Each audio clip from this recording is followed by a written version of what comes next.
Monsieur le ministre, en octobre 2015, le retrait des poursuites d'un dossier de pêche sur la Côte-Nord pour une question de traduction a forcé le ministre à mettre de côté plusieurs dossiers de pêche.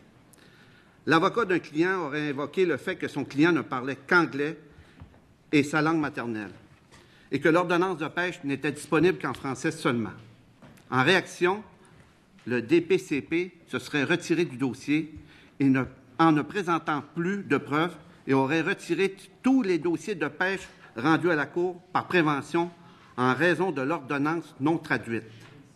Entre octobre 2015 et juin 2016, bien que toutes les infractions découlant de l'ordonnance de pêche soient retirées ou annulées avant de se rendre en justice, aucune directive n'a été donnée aux agents de la faune qui ont continué à donner des infractions normalement.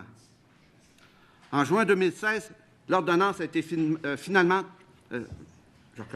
En juin 2016, l'ordonnance a finalement été traduite et les agents ont eu l'indication qu'ils pouvaient de nouveau s'en servir. J'ai ici l'ordonnance, Monsieur le ministre, Monsieur le Président, datée d'avril, mais la signature est du 13 juin 2016. Donc, question très simple. Entre octobre 2015 et juin 2016, combien de dossiers en lien avec la traduction de l'ordonnance ont été abandonnés? Merci. Monsieur le ministre. Avec la permission de la Commission, je laisserai répondre la sous-ministre associée à la Faune, puisque c'est elle qui a géré le dossier, si j'ai le consentement. Alors, est-ce que j'ai le consentement du monsieur le député de Bonaventure? J'aimerais entendre le ministre là-dessus. C'est quelque chose d'extrêmement grave. On a laissé des agents de la Faune travailler de manière stérile pendant plusieurs mois sans pouvoir déposer, en travaillant sur des enquêtes, mais en sachant très bien que le résultat de leur enquête allait être stérilisé par un refus de porter en justice les accusations. Donc, j'aimerais avoir la réponse en premier lieu du ministre. Alors, ce que je comprends, c'est dans un premier temps, le député de Bonaventure souhaite la réponse du ministre à cette question. Monsieur le ministre. OK, je vais répondre partiellement. Dans le fond, c'est que l'ordonnance de traduire a été plus ou moins donnée le 15 juin 2016 et la décision des PCP était à l'effet qu'il n'y avait pas les temps requis pour le faire. Et donc, il s'agit d'environ 1000 dossiers, donc c'est pas banal, là. Et les gens ont utilisé cet argumentaire-là. Maintenant, pour cette question, puisqu'on ne veut pas entendre le sous-ministre associé à ce dossier-là, écoutez, c'est vraiment à la justice. C'est pas moi qui peux répondre à ça. C'est une décision du DPCP. Ça ne relève pas de moi. Si j'avais été là pour défendre nos agents de protection de la faune, bien sûr que j'aurais insisté, mais cette question-là va au ministère de la Justice. Merci, Monsieur le ministre. Monsieur le député de Bonaventure. Écoutez, on a un délai de 7 mois. 7 mois où les agents ont travaillé de manière stérile. Pourquoi on n'a pas été en mesure de traduire le document en anglais pour répondre à l'environnement législatif, là, pour répondre aux prétentions du DPCP? Pourquoi ça a pris 7 mois avant de traduire l'ordonnance? Et pendant ce temps-là, on a laissé travailler des centaines d'agents de la faune à monter des dossiers qui étaient tout à fait impossibles à déposer. Donc, quelle est la cause de cette période de temps où on n'a pas traduit? Merci, Monsieur le ministre. Je vais le dire en français, on n'aura pas besoin de traduction pour ça. Nous, les agents de protection de la faune, avaient très bien travaillé, avaient monté leur dossier, et c'est une décision qui appartient au DPCP. Le DPCP ne relève pas du ministère de la Forêt, de la Faune et des Parcs. Il relève du ministère de la Justice. Je n'ai pas d'insistance auprès d'eux, je n'ai pas de prise auprès d'eux. Oui, il y a les agents de protection de la faune, d'ailleurs, que je salue parce que leur commandant est ici en arrière, ont très bien travaillé. Je ne nie pas ça. C'est essentiel à bien considérer, mais je n'ai pas de prise puisque c'est vraiment au ministère de la Justice. Donc, j'invite l'opposition officielle à reposer sa question à la personne acquis de droit, c'est-à-dire à la ministre de la Justice qui gère et qui est responsable du DPCP. Merci, Monsieur le ministre. Monsieur le député de Bonaventure. Écoutez, en termes de pénalités ou d'amendes qui n'ont pas été reçues, quelle somme ça pourrait représenter, les 1000 dossiers abandonnés? Vous souhaitez toujours pas que la sous-ministre associée réponde, là? Alors, je comprends qu'une demande là, de la part du ministre à l'effet que la sous-ministre associée puisse répondre à la question qui est demandée. Monsieur le député de Bonaventure. Ben, écoutez, La main. non, mais, Monsieur le député? je pense que la question est claire. Vous nous référez, vous dites que c'est de la responsabilité du DPCP de répondre à la question, sauf que moi, la question, c'était pourquoi la traduction n'a pas été faite. Ça a pris 7 mois à traduire l'ordonnance qui aurait été facilement traduisible assez rapidement pour donner plein pouvoir aux agents de la faune pour effectuer leur travail de manière cohérente, efficiente et avec des résultats par rapport à l'ensemble des dossiers. Donc, moi, la question est là. Pourquoi on a attendu 7 mois? Je ne crois pas qu'on puisse mettre ça sur le dos de la DPCP. C'est une question de traduction à l'intérieur du ministère. Merci, monsieur le député de Bonaventure. Monsieur le ministre. Si la traduction avait été amorcée dès que nous avons su que le DPCP envisageait de retourner le dossier, on l'aurait fait. Nous, on ne s'attendait pas à ce que le DPCP annule ça. Et honnêtement, on l'aurait fait, là. Je veux juste vous rassurer, on ne travaille pas dans le vide, on ne travaille pas à vide.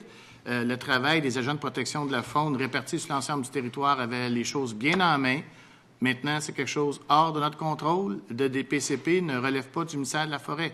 Il y a toujours des échanges avec le ministère de la Justice et ce sont les avocats du DPCP qui ont préféré mettre leur énergie ailleurs et annuler cette traduction-là. Quand même qu'on insisterait, on peut passer toutes les 20 minutes que vous avez sur le sujet, mais la réponse est toujours la même. C'est pas moi qui influence le DPCP. Merci, monsieur le ministre. Monsieur le député de Bonaventure. À partir de quel moment le ministère a pris conscience du dossier et de l'importance de celui-ci? Monsieur le ministre. Écoutez, la traduction a été amorcée dès que nous avons su que le DPCP envisageait de défendre les dossiers, mais on n'a pas pu poursuivre lorsque le DPCP nous a informé qu'il abandonnait ces poursuites-là. Cette décision-là ne nous appartient pas, c'est les avocats du DPCP. Je peux le répéter en anglais si vous le souhaitez. En espagnol, j'aurais plus de misère, mais c'est la même réponse. Ça ne relève pas de nous. Merci, monsieur le ministre. Monsieur le député de Bonaventure. Je répète la question. À partir de quel moment, à quelle date, votre ministère a pris connaissance de la problématique? Écoutez, les gens ont écrit la réponse en français. Ça, c'est le travail des agents de protection de la faune. La poursuite était toute montée. La preuve était faite. Puis c'est beaucoup d'énergie de la part des personnels du service de la protection de la faune chez nous. Toute la réponse était faite et c'est le DPCP qui nous a dit, ben là, il faut faire traduire les choses, sinon on va les perdre. Et c'est les gens qui s'opposaient à cette décision-là qui ont joué la carte de la traduction. Honnêtement, c'est pas de notre faute, de notre ministère à nous, puisqu'on était prêt à traduire. C'est le DPCP qui a pris une décision qui allait à l'encontre d'eux. Si on peut compléter, là, parce qu'elle a récité, on a su en octobre qu'il fallait traduire. Donc, entre juin et octobre, là, la décision qu'il fallait traduire, c'est en octobre. Parce qu'il faut bien comprendre que dans la plupart des cas, rares sont les fois qu'on exige la traduction. Les gens qui ont eu à défendre leur dossier ont pris cet angle-là. Et maintenant, on ne peut pas tout faire traduire, toutes les poursuites qu'on a, puisque la plupart se font en français. C'est l'angle qui a été utilisée. Ajouter sur le sujet. Merci, monsieur le ministre. Monsieur le député de Bonaventure, et pour un temps restant de 10 minutes. Bien, écoutez, vous nous dites que le ministère a pris connaissance du dossier en octobre 2015, si je comprends bien, et que... Pour la traduction. Oui. Pour la traduction en octobre. Et cette dernière s'est faite et a été livrée en juin 2016. On parle de 7 mois d'attente. Vous étiez au courant de la problématique en octobre 2015 et la traduction est déposée en juin 2016. Donc, écoutez, nous, on considère qu'on a une problématique majeure ici où on a laissé des agents de la faune travailler sur des dossiers en sachant très bien que l'ensemble des dossiers allaient être retirés parce que, on ne pouvait pas poursuivre tant et aussi longtemps que la traduction n'aurait pas été faite. Donc, écoutez, l'autre question, c'était les dossiers abandonnés, là, ça correspond à quelle somme non perçue en amende pour le ministère? Merci, Est-ce Monsieur le ministre. Est-ce qu'on peut suspendre un peu les travaux? Je vais aller vérifier les choses, puisqu'on ne peut pas laisser parler la sous-ministre associée. D'ailleurs, je souligne la non-collaboration là-dessus, là, mais c'est correct. On suspendrait les dossiers. Suspendre, ça prend le consentement et on va devoir prendre le temps soit sur la partie gouvernementale ou soit extensionner le temps là, de nos travaux si on suspend. Alors, je suppose que vous allez le prendre sur le temps de la partie gouvernementale, Monsieur le ministre. Oui. Est-ce que j'ai le consentement? Oui. Alors, je suspends les travaux quelques instants.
À l'ordre, s'il vous plaît. À l'ordre, nous allons reprendre nos travaux. Il y avait eu une demande de suspension pour que le ministre puisse consulter. Alors, Monsieur le ministre, la parole est à vous. OK. Si on refait l'histoire là, en termes factuels, en octobre 2016, on se fait annoncer... oui, tout à fait. En octobre 2015, on se fait annoncer que l'ordonnance générale, ça, on parle de règlement, essentiellement, doit être traduite. Et contrairement à ce que le député de Bonaventure annonce, c'est ça d'épais. J'ai demandé si c'était 1000 pages. Ils m'ont dit c'est plus que ça. Donc, c'est ça d'épais, là, la traduction. Ça, c'est important à considérer. La traduction, l'ordonnance en version française, parce qu'il y a une mise à jour qui a été faite le 1er avril 2016. OK? Est-ce que tout le monde me suit? On a une ordonnance générale à être traduite en anglais, mais en plus, le 1er avril 2016, il y a une ordonnance à faire, et cette ordonnance-là, il y a eu des modifications. Fait que ça, c'est important à mentionner. La traduction s'est faite, document ça d'épais, de février 2016 jusqu'au 13 juin 2016. Tout le monde me suivi? Nous, on avait commencé la traduction en anglais, donc c'est quand même quelque chose d'important. On était sur le point de la terminer le 13 juin 2016. Sauf que le DPCP, le 8 juin, nous ont lancé qu'ils n'attendraient pas la traduction et que, en plus, c'est qu'ils feraient une rétroactivité sur plusieurs dossiers, ce qui a amené au total 1218 dossiers à être abandonnés. Est-ce que c'est clair pour tout le monde? La traduction de l'ordonnance a été faite, elle était presque terminée. Maintenant qu'elle est faite, elle est faite. C'est des règlements, c'est une ordonnance, même si l'ordonnance est très épaisse. Il y a eu notre travail, on l'a fait. Les travaux de traduction ont été terminés le 13 juin, mais ça s'est échelonné de février jusqu'au 13 juin. Et le DPCP, avant qu'on remette la traduction, lui, le DPCP a pris une décision le 8 juin, donc à 5 jours de la terminaison, et il n'a pas attendu la traduction, il a fait abandonner 1218 dossiers parce qu'il a été cherché, il a embarqué d'autres dossiers là-dedans.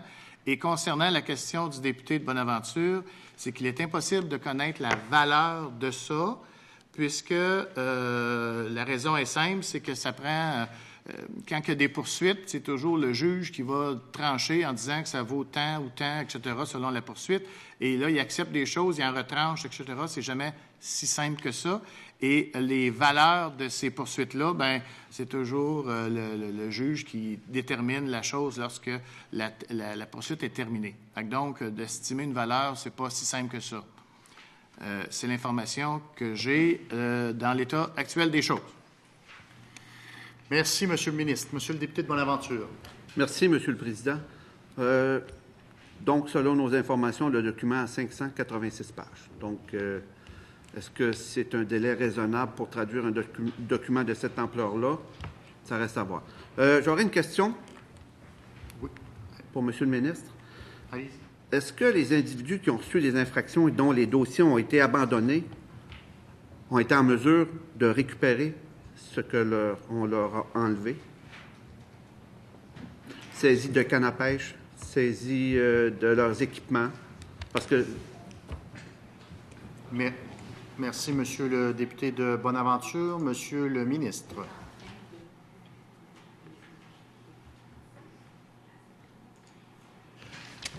Vous voulez toujours pas entendre le sous-ministre?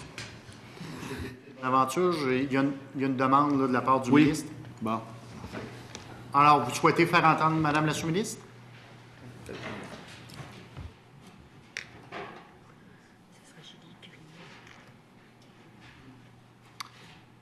Alors, avant de prendre la parole, Madame la sous-ministre, je vais vous demander de vous nommer ainsi que le titre pour les fins d'enregistrement. Oui, alors Julie Grignon, je suis sous-ministre associée à la Faune et au Parc. Alors, comme élément d'information, suite à une rencontre avec le DPCP il y a un mois de ça, il a été convenu que nous commençons l'opération de remettre aux personnes les objets qui auraient été saisis dans le cadre de ces dossiers-là. Merci, Mme Grignon. Monsieur le député de Bonaventure. Ça répond à ma question. Alors, merci, Mme Grignon. La réponse semble être satisfaisante. Alors, Monsieur le député de Bonaventure. Mais la question qui suit, est-ce que les gens ont été avisés? Est-ce que les personnes qui croient et qui cherchent leur équipement et qui se sont rachetés des équipements de pêche comme de bons amateurs de pêche, ils sont, est-ce qu'ils ont été avisés et à partir de quel moment? Merci, monsieur. Merci, monsieur le député. Alors, est-ce qu'il y a toujours consentement pour que Mme Grignon puisse répondre à la question? Mme Grignon. Ces personnes-là seront avisées. L'opération est déjà amorcée. Mais je ne peux pas vous dire combien ont été avisés, combien ne l'ont pas encore été. Merci, Mme Grignon. Monsieur le député. Ça répond à la question. J'aimerais remettre le temps sur un autre bloc.